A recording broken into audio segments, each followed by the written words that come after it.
안녕하세요. 금요사건 파일 디바제식합니다. 2013년 9월 23일 월요일 낮 12시 60대 여성 김 씨는 딸이 운영하고 있는 경기도 고양시 일산에 있는 미용실로 향합니다. 추석 연휴에 해둔 음식도 나눠주고 또 그 김에 딸에게 머리 손질도 받을 생각이었죠. 그렇게 미용실 앞에 도착한 김 씨가 잠깐 당황합니다. 아직도 셔터가 내려진 채 문이 열려 있지 않은 거예요. 평소 딸은 생활력이 강해서 휴일에도 쉬는 법이 없습니다. 시기상 긴 추석 연휴가 막 끝난 터라 손님이 많을 텐데 왜 아직 미용실 열지 않았지? 엄마는 딸에게 전화를 걸어보는데 통화음만 갈 뿐 받지 않아요. 그 다음으론 사위에게 전화를 걸었죠. 그랬더니 장모님, 그렇잖아도 저도 연락이 안 되더라고요. 어린이집에 확인해봤는데 애들도 등원하지 않았다고 하고요. 그러면서 사위가 제안을 해요. 장모님, 일단 제가 그리로 갈 테니까요. 같이 어린이집에 들렸다가 집에 가보시게요. 좀만 기다리세요. 딸이자 아내인 김 씨는요. 남편과의 사이에서 각각 5살, 3살, 2살 된 자식 3명을 두고 있습니다. 그중 첫째 딸은 사위와 함께 본가에 머물고 있었는데 현재 상황이 아내 김 씨뿐만 아니라 둘째 아이, 셋째 아이까지도 행방이 묘연한 거예요. 잠시 후 사위가 장모를 픽업했고 어린이집 갔더니 애들 없다. 그리고 이제 다시 덕양구 아파트에 향하게 됩니다. 도착해서 보니까 문 앞에서부터 어딘가 좀 이상했죠. 이 현관문이 스토퍼가 고정된 채 살짝 열려 있는 거예요. 50cm 정도 열린 그 사이로 아이들의 울음소리가 들려왔습니다. 사위 이 씨가 먼저 급히 집 안으로 뛰어 들어갔죠. 그랬더니 내부에 끔찍한 광경이 펼쳐져 있었어요.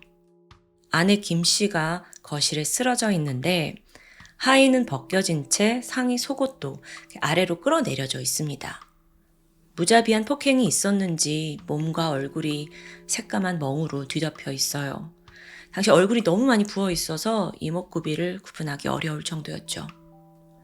또 다른 특이점이 있다면 죽은 피해자가 주먹을 꽉 쥐고 있었다는 점입니다. 그만큼 원통한 죽음을 맞이한 건데요. 그리고 두 아이들이 죽은 엄마 옆에서 하염없이 울고 있었던 거예요. 이 광경을 목격한 남편 이 씨는 지금 장모님이 뒤따라서 그 추석 음식 챙기고 조금 늦게 도착하셨거든요. 장모님에게 소리쳤죠. 어머니 가까이 오지 마세요. 하지만 이미 늦었습니다. 집에 들어서 버린 어머니는 딸이 사망한 모습을 보고 큰 충격에 그 자리에서 쓰러지고 말아요. 이때 사위가 무작정 옆집으로 뛰어가더니 제발 누구든 도와주세요. 울부짖었습니다. 그 외침을 들은 이웃 주민이 대신 경찰에 신고 전화를 걸어주게 되죠. 오후 1시 50분 경찰이 출동했을 당시 어머니와 사위는 넋이 나간 채 시신 앞에서 대성통곡을 하고 있었어요. 반면에 두 아이들은 상황을 모르고 좀 이제야 안심이 된 듯 해맑게 웃고 있고요. 대조되는 그 모습을 상상하면 가슴이 너무 미어지는데요. 일단 부검을 해보니까 김 씨의 사인은 복부 손상 및 경부 압박 질식사였습니다. 그런데 우리가 일반적으로 듣는 경부 압박 질식이 아니고요. 목이 졸린 게 아니고 정확히는 목이 밟혀서 사망한 것이죠. 범인은 피해자의 목뼈를 부러뜨릴 정도로 수차례 발로 밟아서 그녀를 살해했습니다. 또 얼굴과 목 부위에 남은 멍자국, 이런 것들이 다 그 흔적이었어요. 부어있는 정도와 시신의 강직 상태를 봤을 때 이게 그날 오전에 벌어진 일은 아닌 것 같습니다. 그렇다면 혹시 지난밤 어떤 소란을 감지한 이웃은 없었을까요? 경찰이 탐문을 했더니 바로 아랫집에 사는 주민이 진술을 합니다. 지난밤 22일 밤 11시에서 새벽 2시 사이에 쿵쿵 소리를 들었다는 겁니다. 바닥에 찢는 듯한 소리였대요. 그리고 나서 고양이 울음소리가 반복적으로 들렸다는데 경찰은 이게 고양이 소리가 아니라 죽어가던 피해자의 신음소리라고 추정합니다. 자, 이 증언을 토대로 사건 발생은 지난 22일 밤에서 23일 새벽 사이로 좁혀지게 되죠. 경찰은 해당 시간 전후로 엘리베이터, 아파트 출입구 CCTV 다 확인했어요. 그런데 이상한 게 수상한 외지인이 전혀 발견되지 않는 겁니다. 게다가 더 이상한 건 앞서 현장에서 이 현관문은 왜 스토퍼로 고정된 채 열려 있었을까요? 아니, 범인 입장에서는 이 시신이 늦게 발견될수록 증거가 소실되고 또 자기가 도주할 시간을 벌 수 있잖아요. 그 살인을 저질러 놓고 일부러 보란 듯 현관을 열어놓고 가는 건 굉장히 이례적인 케이스였습니다. 한편 이 현장을 둘러보던 경찰이 막 뭔가를 뒤진 듯 어지럽혀져 있었거든요. 그래서 그걸 보고 강도 살인이다 싶었어요. 근데 또 이상하죠. 어쩐지 현장이 좀 자기적인 느낌이 드는 거예요. 그 예로 안방 장롱 서랍이 맨 윗칸만 열려 있습니다. 근데 보통 강도들은 빨리 귀중품 찾아서 도망가야 하잖아요. 그래서 아래쪽 서랍부터 위쪽으로 열어본다고 해요. 근데 현장에선 반대로 맨 위쪽만 열려 있었던 거예요. 심지어 보석류를 넣어두는 화장대 아래 칸은 아예 열어보지도 않았고요. 또한 컴퓨터 모니터가 이렇게 엎어져 있어요. 이게 이상했습니다. 아니, 굳이 값비싼 물건도 아닌 모니터를 왜 쓰러뜨려? 여기에 노트북도 던져져 있었는데 이건 마치 부피가 큰 물건을 보여주기 식으로 흐트려 놓은 것 같다라는 느낌이 드는 겁니다. 게다가 결정적으로 주방에서 발견된 피해자의 가방 그리고 그 안에 든 지갑에 현금은 그대로 있어요. 경찰은 이 현장이 무언가를 감추기 위해 조작되었다라는 직감을 받게 되죠. 뿐만 아니라 이 현장에서요, 신원 미상의 남성 DNA가 묻어있는 2개의 담배꽁초가 있었습니다. 이게 각각 싱크대 개수대와 시신 옆에서 발견됐어요. 딱 봤을 때 범인이 두고 간 건가 싶잖아요. 근데 범인이 굳이 자기 타액이 묻은 담배를 시신 옆에 버리고 갈까요? 이게 좀 앞뒤가 맞지 않습니다. 근데 그 담배가 자기 게 아니라면 가능하겠죠.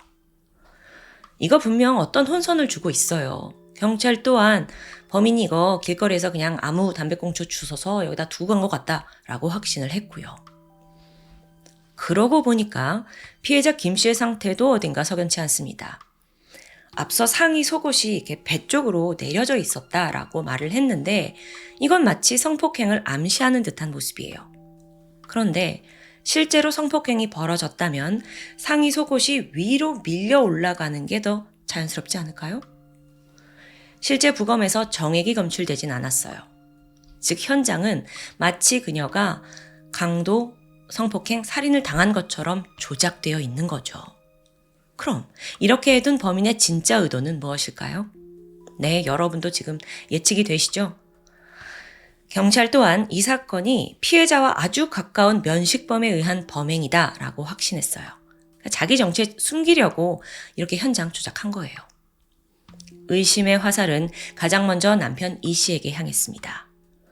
경찰이 물었어요. 지난 추석 연휴에 왜 아내와 함께 집에 있지 않았냐?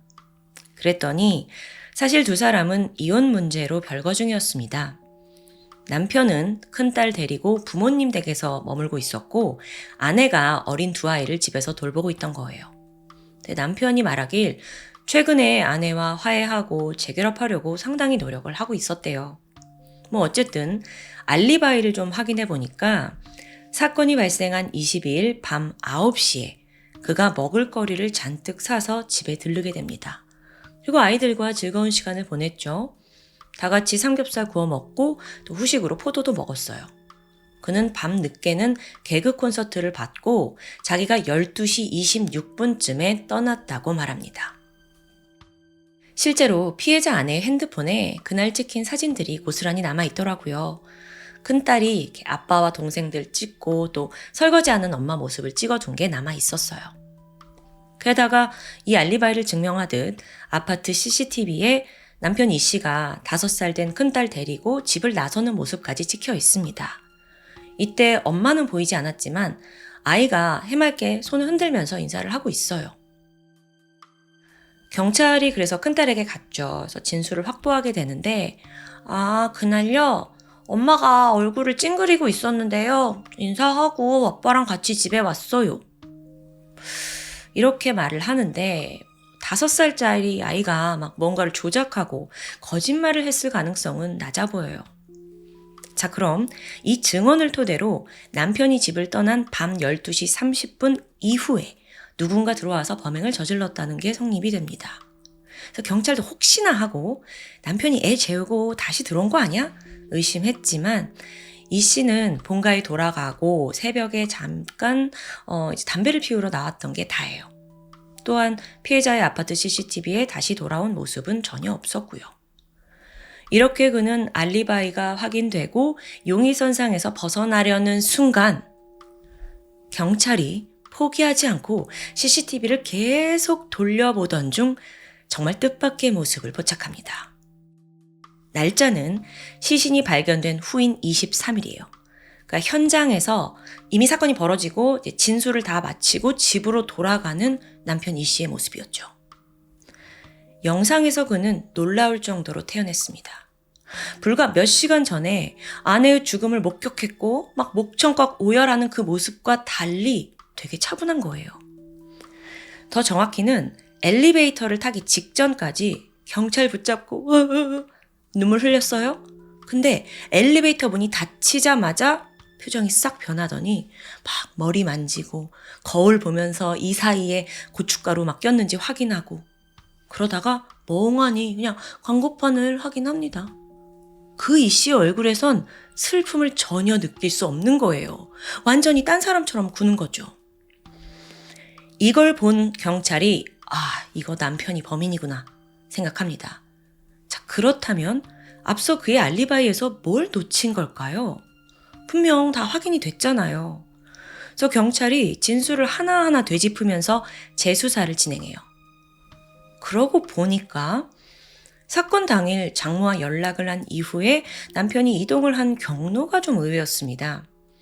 아니, 지금 보통 아내와 자식들이 사라졌다 이런 상황이라면 먼저 집에 들르는 게 일반적이지 않을까요?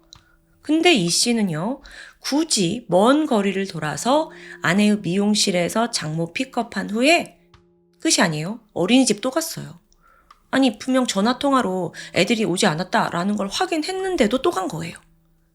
어쩌면 자신의 알리바이를 견고히 하기 위해서 장모님을 이용한 건 아닐지 의심이 들어요. 그러니까 피해자의 가족 편에 서서 자기는 무고하다, 나도 슬픔을 느끼고 있다, 이걸 재차 강조하려고요. 한편 피해자의 부검 결과가 나왔습니다. 이건 역시 남편이 범인이라는 데 무게가 실려요. 왜냐하면 피해자의 위 안에 소화되지 않은 음식물이 있었어요. 그게 바로 삼겹살과 포도였죠. 남편이 그날 가족끼리 같이 먹었다고 했잖아요. 근데 음식이 소화되지 않았다는 건 식사를 마치고 얼마 되지 않아 살해당했다는 것을 의미합니다. 그때 함께 있던 것도 남편이에요. 근데 아무리 그렇다 해도 여전히 풀리지 않는 부분이 있어요. 앞서 딸의 진술, 그리고 CCTV 속 딸의 모습은 분명 엄마한테 손을 흔들고 있었거든요. 그럼 살아 있었다는 거잖아요. 이걸 어떻게 설명할 수 있을까요? 경찰도 머리를 싸매고 고민하던 도중 아동 심리 전문가에게 조언을 구합니다. 그리고 여기서 놀라운 사실을 알게 되죠. 만 4세에서 8세 사이의 아이들에게요, 반복적으로 상황을 주입할 경우 아이는 그게 사실이 아님에도 기억을 왜곡하는 경향이 있다고 합니다. 그렇다면 엄마가 살아있었다라고 세뇌를 시켰다면 아이는 엄마가 죽은 모습을 봐도 살아있다고 기억할 수 있다는 거죠. 그래서 경찰이 아이의 증언을 다시 분석했어요.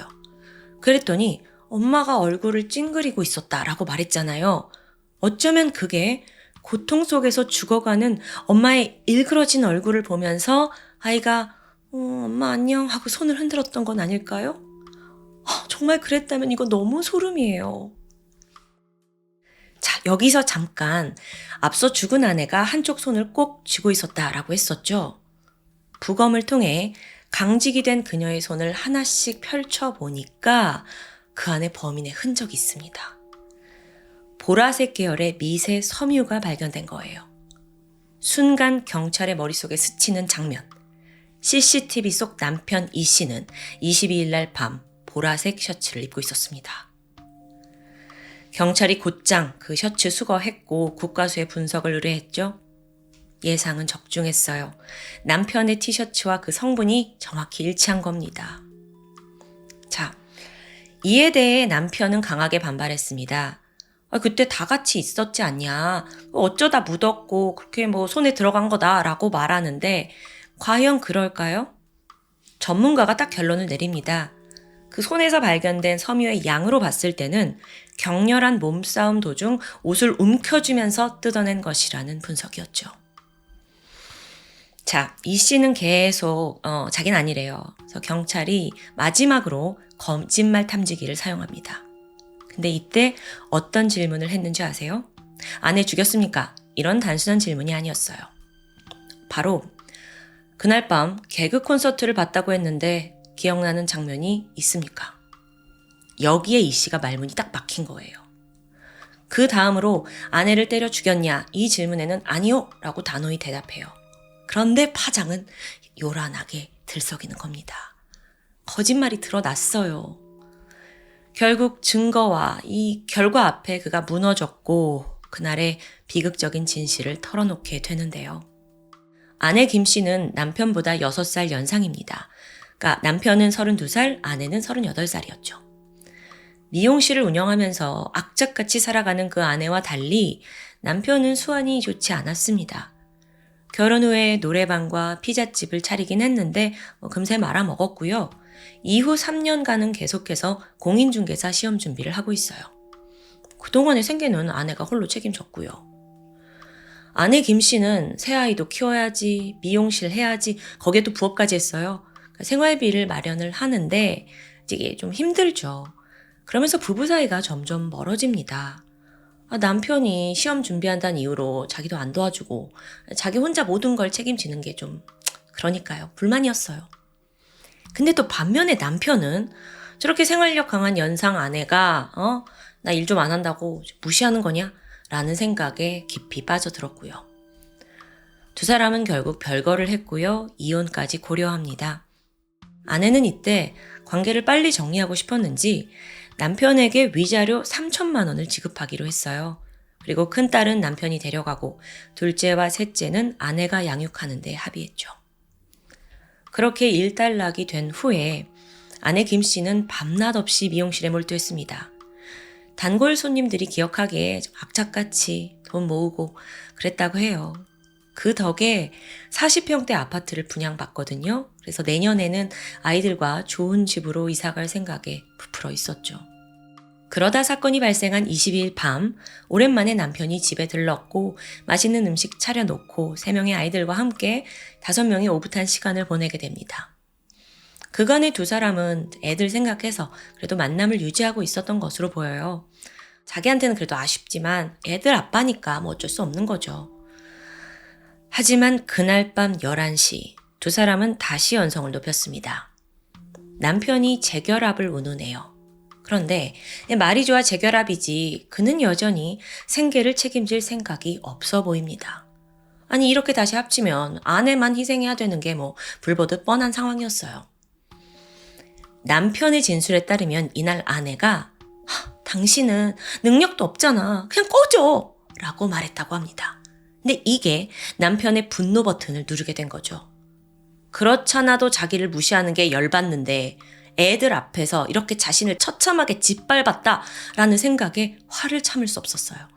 그래서 대화를 하던 중 이 씨가 그대로 아내에게 달려듭니다. 옆에 자식들이 다 있었지만 다 보는 앞에서 그냥 엄마를 폭행하고 발로 무자비하게 밟아서 살해한 겁니다.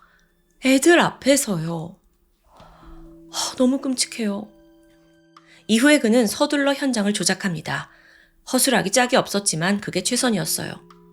이어서 아내 시신과 남은 두 아이들을 그대로 방치한 채 첫째 딸만 데리고 집을 나서요. 그러면서 엄마한테 인사해야지 이렇게 시키고 그냥 가버린 거예요. 어떻게 이럴 수가 있죠? 자, 그런데 다음 날이에요. 예상치 못하게 장모님이 찾아왔습니다.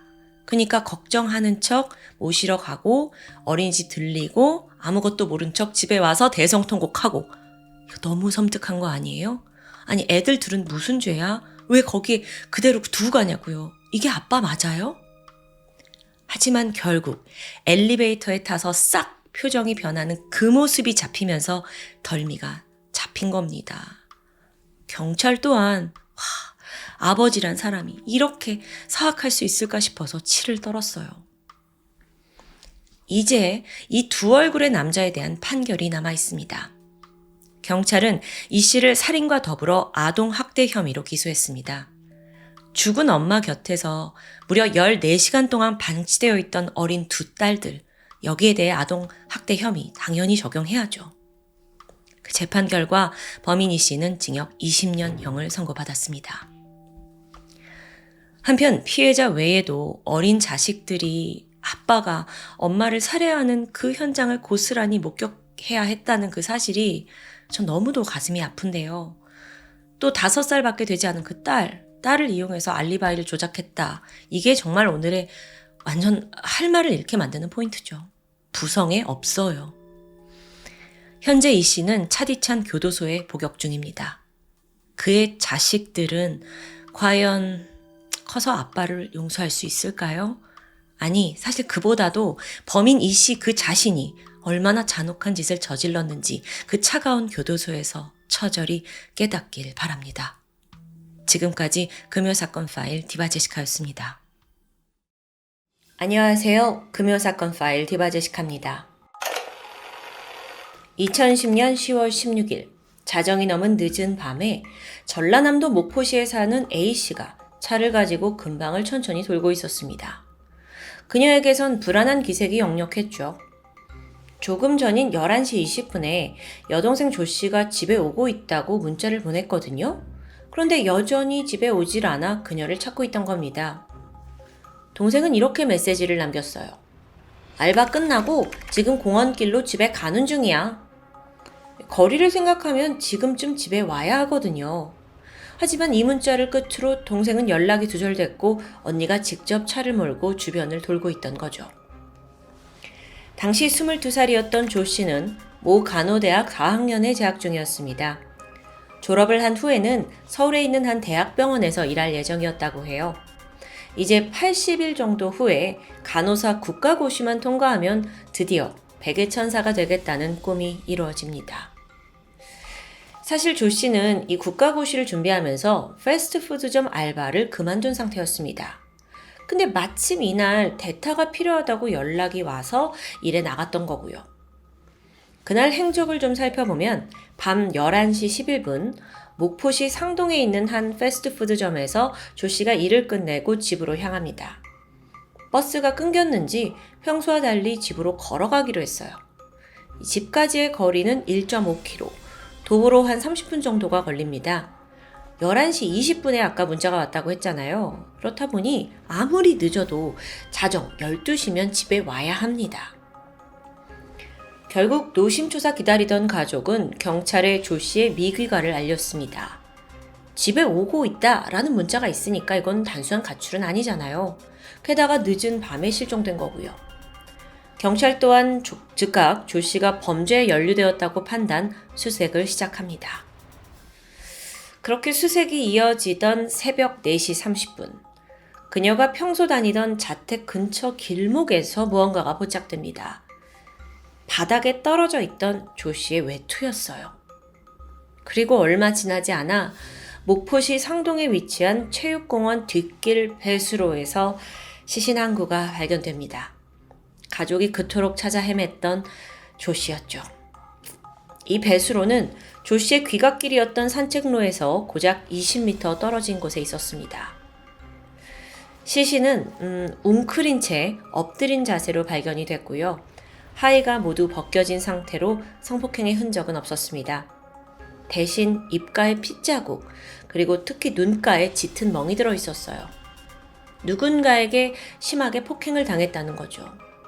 뿐만 아니라 머리에도 무언가에 찍힌 상처가 보이고요. 처음 경찰은 사망 원인이 두부 외상, 그러니까 머리 쪽을 공격받아서 사망한 것으로 추정했습니다.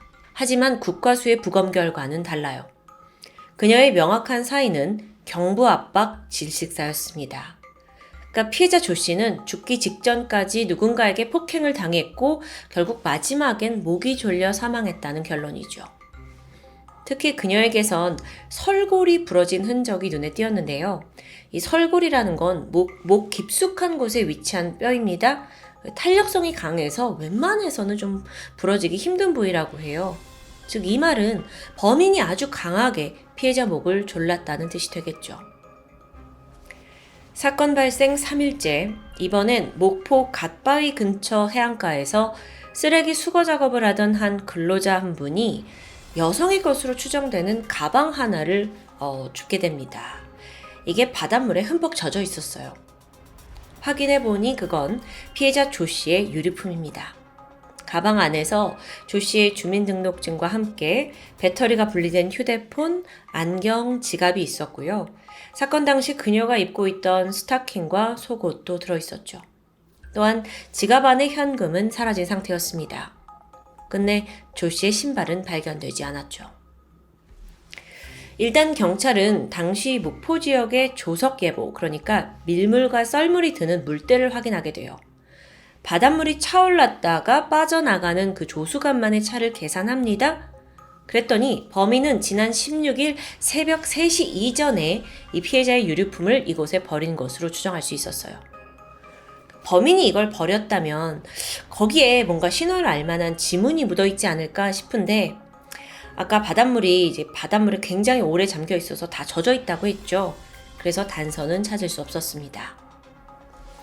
그럼 현재 범인을 추적할 유일한 단서는 사실상 조 씨의 시신뿐입니다. 그리고 이때 한 줄기 희망이 보였죠. 조 씨의 오른쪽 손톱 밑에서 신원 미상의 남성 DNA가 검출된 거예요. 이뿐만 아니라 그녀의 가슴 위에도 같은 DNA 타액이 남아 있습니다. 이걸 해석하자면 범인이 그녀에게 성폭행을 시도했고 조 씨가 격렬하게 저항하는 과정에서 묻어난 것으로 보입니다. 경찰은 즉시 조 씨의 주변 인물을 상대로 DNA를 채취했어요. 또한 사건 현장, 시신 발견 현장, 유류품 발견 현장이 지금 다 다르잖아요. 이 인근에 사는 거주자들의 DNA도 확보했습니다. 참고로 이러면서 이거 인권 침해 아니냐라는 반발하는 사람들도 상당히 많았다고 전해집니다. 그렇게 경찰 입장에서는 엄청난 욕을 먹고 진행을 했지만 결과는 허탕이에요. 적어도 주변 인물 중에 DNA 일치한 사람이 없는 겁니다. 물론 동종 전과자 또 성범죄자들도 검사를 했지만 마찬가지였고요. 그 당시에 경찰이 DNA를 채취한 사람만 대략 1,100여 명 정도가 된다고 해요. 또 조사를 받은 사람의 수가 2,000명이 넘고요. 상당히 적극적인 수색이었죠. 근데 그럼에도 불구하고 답은 보이지 않았습니다. 한편 조 씨가 귀가하던 그 목포시 상동의 체육공원, 그 길은요, 그 해에 막 산책로로 개발되고 있었습니다. 그렇기 때문에 CCTV가 촘촘히 설치되지 않았어요. 그나마 있는 CCTV에 조 씨가 찍혀 있긴 한데요. 집으로 돌아가던 그냥 모습이었죠. 영상 앞뒤로 수상한 사람도 없고 그녀의 뒤를 쫓는 사람도 없고요. 경찰은 지푸라기라도 잡는 심정으로 목격자들을 찾아 나섰습니다. 그러자 사건이 벌어지던 밤 10시 20분경. 자, 이때는 사실 피해자 조 씨가 아직 퇴근하기 전이죠. 근데 이 공원에서 수상한 남자를 봤다는 신고가 접수됩니다. 한 20대 초중반 남성이었는데 계속 주변을 막 배회하고 있었대요. 이게 체육공원이잖아요. 근데 운동은 하지 않고 마치 막 누군가를 기다리는 것처럼 흘끔거리는 게 좀 이상했다고 전해집니다. 그 당시의 모습은 검은 모자를 깊숙이 눌러쓰고 검정색 트레이닝복을 입고 다소 왜소한 체격의 남성이었습니다. 자, 그러다가 다시 30분이 지난 밤 11시쯤 이번엔 같은 공원을 지나가던 자매가 또 수상한 남자를 마주칩니다. 근데 마침 이 남자가 이 두 사람한테 학생! 하면서 두 사람을 불렀다는 거예요. 근데 자매가 뭐야 왜 낯선 사람이 불러 하고 그 자리를 급히 떠나게 돼요. 근데 이들이 본 남자의 차림새가 이전의 진술, 그 목격자 진술과 또 유사합니다. 검은 모자를 쓴 젊은 남자. 과연 그는 이 사건과 어떤 연관이 있는 걸까요? 뒤이어 정말 결정적인 목격자도 나타났어요. 밤 11시 반에서 자정 사이. 자, 이때는 조 씨가 문자를 보낸 다음 시각이죠. 배수로 인근을 지나고 있던 한 남성이 우연히 한 여성의 비명소리를 듣습니다. 그래서 이게 심상치 않잖아요. 소리가 나는 쪽으로 고개를 딱 돌렸죠? 그랬더니 썬팅이 아주 짙게 된 중형차 한 대가 서 있습니다. 근데 또 때마침 문이 쾅 닫히고 있었어요. 그리고 바로 그 찰나 여성의 것으로 추정되는 다리 한쪽이 보였습니다. 이후에 차는 바로 출발하지 않았고 계속 그 자리에 있었다는데요. 목격자 남성이 이 모든 게 좀 이상하긴 했지만 그 뒤에 별다른 일이 일어나지 않아 바로 자리를 떴다고 말합니다. 여러분, 여기까지 이 진술이 정확하다면 그게 바로 범행 차량일 확률이 매우 높아 보여요. 또 다른 목격자 증언도 있었죠. 근방을 지나가던 택시기사였는데요. 안타깝게도 그 당시에 그 블랙박스 영상은 지워져 있었어요. 그래도 다행히 이 기사님이 우연히 지나쳤던 차량에 대해 비교적 자세히 기억하고 있었는데요. 특히나 이 구형 승용차의 뒤쪽 트렁크에 은색 나비 모양 스티커가 부착되어 있었다고 기억해냅니다. 또 차 번호에 6과 7이 들어간다는 기억도 끄집어냈죠. 나비 모양 스티커라. 보통 차에다가 이런 걸 붙이는 건 적어도 20대에서 30대 초반 사람들이 아닐까요? 경찰은 즉각 전국에서 나비 모양 스티커가 부착된 중형차 정보를 모았고요. 그 중에 또 차량 주인들의 DNA도 검사합니다. 이게 대대적인 수색인데 그럼에도 잃지 않은 사람은 여전히 나오지 않았습니다. 지금 여러분 들으셔서 알겠지만 상당히 다양한 목격담이 쏟아지고 있습니다. 근데 그보다 앞서 생존 조 씨의 마지막 모습을 목격한 사람들도 있었어요. 이 체육공원에서 산책을 하던 50대 부부였는데 당시 이들이 뭐라고 했냐면 모자를 뒤집어 쓴 웬 젊은 여성이 울면서 지나가길래 눈길이 갔다라고 말합니다. 그리고 CCTV 대조해본 결과 부부가 본 여성이 바로 조 씨였죠. 당시 그녀는 누군가 막 통화를 하면서 크게 울고 있었거든요. 경찰이 빠르게 휴대폰 통화 기록을 확인했죠. 마지막으로 통화한 사람은 친구 B 씨였는데 결론적으로 이분은 아무 상관이 없습니다. 그 해당 시간은 11시 반쯤이었어요. 친구한테 물어보니까 조 씨가 오랫동안 좋아했던 남성이 있는데 결혼 소식을 들어서 11시 반쯤에 친구한테 전화를 걸고 이제 우는 모습을 보였고 이후 전화는 바로 끊어졌다고 합니다. 그러니까 사실 이 사건과는 관련이 없는 거죠. 그래도 정황으로 봐서 사망 추정 시각을 알 수 있어요. 밤 11시 35분 이후부터 다음 날로 넘어가는 오전 0시까지. 그러니까 자정 이전으로 추려질 수 있는데요. 시신은 새벽 4시 반에 발견됐습니다. 근데 그때 이미 가슴 쪽에 시반이 형성되어 있었거든요. 그러니까 시반이라는 건 뭐냐면 시체에 나타나는 일종의 얼룩이라고 볼 수 있는데요. 사망을 하면 사람이 이렇게 쓰러지잖아요. 근데 피가 중력에 의해 밑으로 고이면서 나타나는 현상이에요. 이걸 가지고 사망 추정 시간을 또 알 수도 있고요. 자, 그렇게 경찰이 재구성한 사건의 내막 알아볼까요? 10월 15일 밤 11시입니다. 알바를 끝낸 조 씨가 이 체육공원 산책로 길을 따라 걷다가 11시 반쯤에 친구와 울면서 통화를 해요. 이때 모습은 산책하던 공원, 50대 부부에게 목격이 됐죠. 그리고 통화를 끝내고 얼마 지나지 않아 범인으로부터 습격을 받습니다. 범인은 그녀를 강제로 제압한 뒤에 미리 채워둔 차 안으로 밀어넣었어요. 이 광경을 지나가던 남성이 우연히 목격했고요. 범인은 차 안에서 성폭행을 시도한 것으로 보입니다. 하지만 그녀가 강력하게 저항하자 결국 목을 졸라 살해했을 가능성이 높아 보입니다. 조 씨가 사망한 뒤 범인은 사체를 꺼내서 근처 배수로에 유기를 했고 그녀의 하의와 속옷 등은 유류품인 가방 안에 넣어서 현장에서 약 2.5km 떨어진 해안가 아래로 던진 후에 도주했다는 시나리오. 자, 이렇게 추정이 나왔는데 의견이 좀 엇갈리기 시작합니다. 조 씨의 몸을 부검한 법의학자 입장은 경찰과 좀 다른 거예요. 이 시신의 몸에 난 자국을 살펴보면 오히려 범행은 외부에서 벌어진 게 아니냐라는 소견이었습니다. 왜냐하면 몸 곳곳에 긁힌 상처들이 있었기 때문이에요. 그래서 조 씨는 자잘한 돌이나 흙이 깔린 풀밭 같은 곳에서 제압당한 것으로 보인다는 거죠. 지금 용의자가 제대로 추려지고 있지 않은 상황에서 정확히 그날의 사건을 어떻게 벌어졌는지 예측하는 건 굉장히 중요합니다. 그렇다 보면 미처 몰랐던 목격자나 증언까지 찾아낼 수 있으니까요. 사건으로부터 8년이 지난 2018년이 돼서야 이 유류품들에 대한 재감정이 실시되거든요.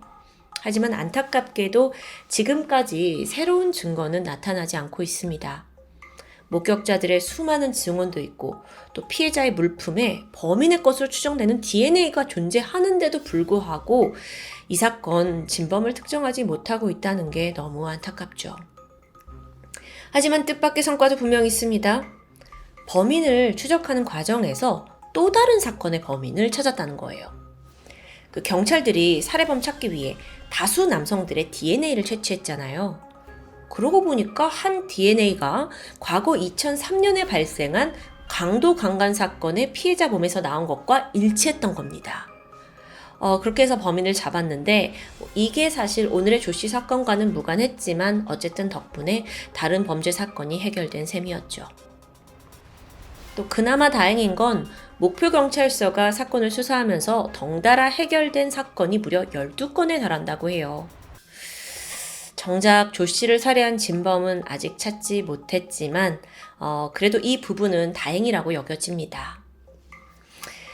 전문가들은요, 그래도 이 사건이 다른 사건에 비해 해결된 가능성이 매우 높다고 희망적으로 보고 있습니다. 왜냐하면 아시죠? DNA라는 아주 결정적인 증거가 있기 때문이죠. 강한 의지만 있다면 범인을 잡는 건 시간 문제라고 믿고 싶습니다. 한편 범죄 심리학자들은 이 범인이 분명 목포 지역에 거주하면서 이 체육공원의 지리를 매우 잘 아는 사람이라고 예상합니다.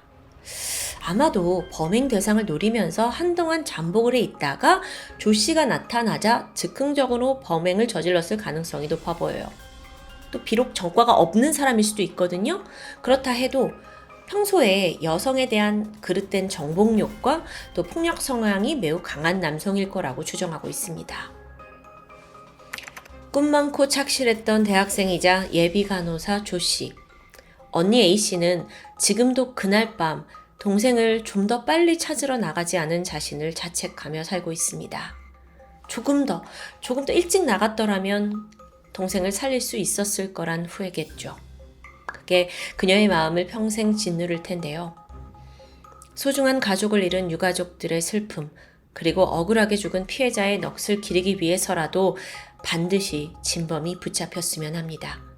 그러기 위해선 여러분의 아주 작은 제보가 수사에 큰 도움이 될 수 있습니다.